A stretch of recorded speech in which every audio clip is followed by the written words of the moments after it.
UCLA lands its new point guard. Multiple Dodgers pitchers reach landmarks in their return from injury, and the Galaxy welcome back one of their killer Ps, and it's not a moment too soon. Good morning.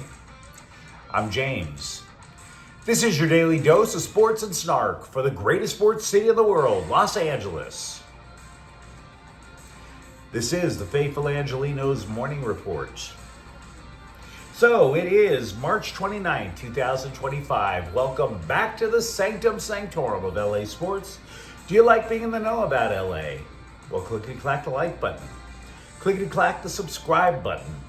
There's a notification bell. Hit that. It'll let you know when we drop new content. Sharing is caring. Let people know we exist. By all means, comment. Now, again, when I'm at the sanctum sanctorum, we write down the scoreboard so we can get to the news quicker. But I got to tell you, couldn't be happier for Mookie Betts. Everybody said he was going to be so weakened by whatever made him lose 15 pounds. I guess not. And oh, by the way, Dodgers are undefeated, always concerned about the Lakers, and of course it's Galaxy game day, and I'm totally stoked for it. But with all that said, take a look at the scoreboard while we get to the news. You know, much like a broken clock is right twice a day, actually, I would say when it comes to journalism, they're right less than twice a day, but I digress. Sourceless rumors were realized to be true for UCLA basketball. Not one source, and yet the story still wound up being correct.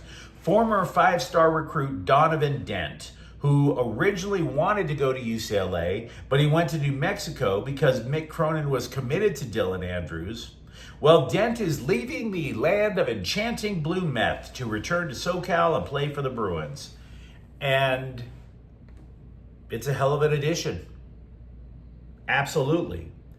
Dent played high school ball out in the IE. He's the Mountain West Conference's Player of the Year, which basically makes him the most famous person in the city ever since Heisenberg. 24/7 Sports said he was the second best player in the entire transfer portal. He boosted the Lobos, like the Bruins, into the second round of the NCAA tournament. Now, you expect UCLA to advance in a tournament. New Mexico? Really? The coach, by the way, for New Mexico left to go over to Marquette, and then decided to flee the sinking ship. He didn't want to wait to see how that situation shook out. Now, for UCLA, not only is Dent a better choice than Dylan Andrews, Dent might just step in as the top offensive player on the team. He averaged more than 20 points per game, and I'm thinking that Cronin believed that that's what he was about to get from Andrews last season. You might recall Andrews went into last season on a high and then played last year like the Rachel Zegler of point guards. Dent is also an up-tempo point guard, and that's just terrific too, because UCLA walks up the court faster than Joe Biden up a flight of stairs. I mean, this is a good idea. There is no doubt the Bruins, to me, are a better team right now than the one that finished the tournament. But I do have a little problem with it. I can't quite put my finger on it. The whole story just sounds a little too convenient. I'm not saying illegal. Not even saying it has to be investigated. I can't say that there was anything wrong. It's too neat. I mean, we all agree, last season, Andrews fell face first into a stack of cream pies all season long. The moment Andrews, though, hits the portal, all of a sudden, without a single source, the LA Times is talking Dent coming to LA. Nobody from Dent's family, nobody from Dent's inner circle, no sources from UCLA, no sources from UCLA's inner circle. It just seems to me that Andrews, who seems like a pretty damn loyal guy, just wildly inconsistent, was told to get the hell out because, we want this Dent guy instead. Is it illegal? Is it unethical? No. It just doesn't sound cool. Maybe I feel a little bit more bad for Dylan Andrews than you guys do, and that's totally fine.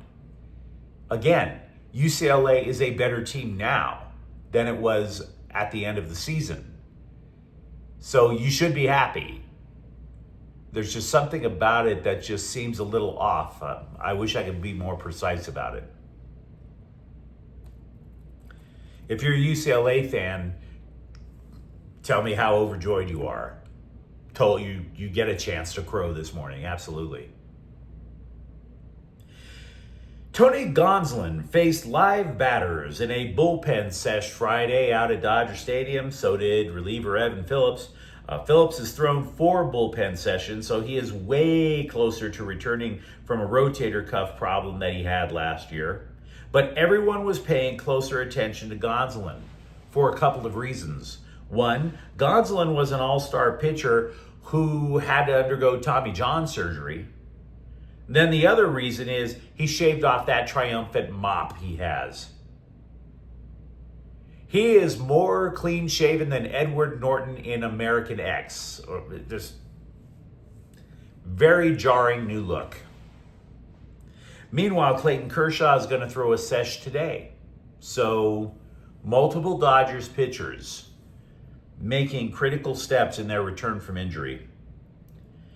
And speaking of injured Dodgers pitchers, reliever Michael Kopech, who was placed on the injured list prior to the Tokyo series, said that his forearm inflammation that he was struggling with during spring training came as the result of him ramping things up too quickly during the spring. He added that his arm right now feels better than it did at any point last season. Now, if that's true, he dodged a bullet. Absolutely. Because we've spoken about this at length when it comes to Dodgers pitchers. You hear a Dodger pitcher say, hey man, my forearm feels tight. Hey, I feel something kind of swelling up in my forearm. And the Dodgers say, hey guys, no big deal. And then the next thing you know, you hear about him going under the knife for Tommy John surgery. Now, I will say this, Kopech had already undergone that surgery a few years ago. Maybe that means he knows more about his forearm and what it would take for him to have to undergo the procedure a second time. That makes sense. I'm just saying that Kopech ought to be thanking his walking upright living God for the fact that he doesn't have to have it a second time. The 6-time MLS Cup champion Galaxy have not won a league match this year, and they are off to what is likely the worst start for a defending champ in league history. And I'm a Galaxy fan. Tempting to panic, ain't it? Oh, I don't doubt it. I've been holding my water, but it doesn't surprise me if you guys have wanted to just, end your life in one of the most violent ways imaginable. But before you guzzle down your girl's Stanley Cup after you filled it with bleach, you pause for a moment and you tell yourself, the roster was ripped to shreds by injury and a couple of salary cap defections. Maybe I should hold on just one more day. Yes, just like the song, if you hold on for one more day, things will be okay. And that's what makes tonight's match against Orlando City so important, because the LA Daily News is reporting that the Galaxy will have winger Joseph Paintsil available. Paintsil posted a clip to the socials where he's like, I'm back. It's doubtful he starts tonight. He's likely just going to sub in if he plays at all. But it's hard to overstate how much this could positively impact the champs. The Galaxy offense is predicated on speedy wingers. We saw this last year. Look, last year's Galaxy team, they had a quick-thinking midfielder in Ricky Puig, who knew once he got the ball, all he had to do was turn up the pitch, and there was going to be 2 dudes just rocketing up the side. Which one was open? Was it Gabriel Peck on one side? Was it Joseph Paintsil on the other? Puig, Paintsil, Peck. The 3 of them were so lethal, fans were calling them the Killer Peas. So now 2 of the aforementioned killer P's are back. Puig is still recovering from knee surgery. Nobody's even thinking about him being back until summer at the earliest. But it still should be seen as helpful because whoever plays midfield doesn't necessarily have to be Ricky Puig. If whoever's playing midfield thinks quickly with the ball, the Galaxy offense could look a little more like its old self last year. Poona Ford, who could step in as a one-man solution to the Rams' run defense. After all, he was a one-man solution to the Chargers' run defense last year. He describes the reason he came to the Rams. Quote, "The coaching staff is phenomenal. I've always been a fan of Coach Sean McVay from my years in Seattle, watching what he's done over there and how he runs his program. It's been a big part of my decision," unquote. And then he added, "The Chargers were only going to give me a stack of repurposed gift cards and a box of government cheese, so there's that." I have no idea why the Chargers didn't open up the checkbook for the guy. I'm still kind of blown away by that. For more than a year, we've heard this steady drumbeat from the foreign soccer press. Antoine Griezmann will leave Atletico Madrid for LAFC. It's a done deal. Any moment now, you're going to see that guy in his greasy mop over in black and gold. Did they have sources? No. They just assumed it was a fait accompli because Griezmann had mentioned that he would like to play one day in MLS. And by the way, the black and gold have 2 of his teammates from the French national team on the roster. So now ESPN is all saying that Griezmann is like, psych, I'm still with Madrid. Now, it's not that it's going to stay that way all times. I mean, if Atletico, for example, asked the 34-year-old to take a pay cut, yeah, maybe he would head to the U.S. But until then, this just underlines things I've been saying about the foreign soccer press for years. Because it doesn't matter if it's a rumor about LAFC or a rumor about my beloved Galaxy. Oh, so-and-so is coming to LA. It's only a matter. Nope. Nope. Do not trust the foreign soccer press.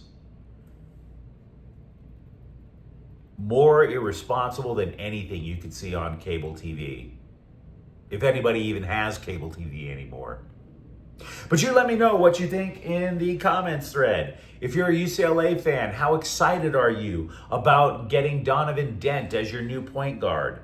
For that matter, if you're a Galaxy supporter, talk to me about how thrilling it's going to be to see Joseph Paintsil back on the pitch. And if you enjoyed the content, don't forget to subscribe to Faithful Angelenos. We talk LA sports every single day here. Thank you for watching. I'm James. We'll be back later tonight with a rapid recap of Galaxy soccer. And Faithful Angelenos is a Ken Corte El Queso production. Take care.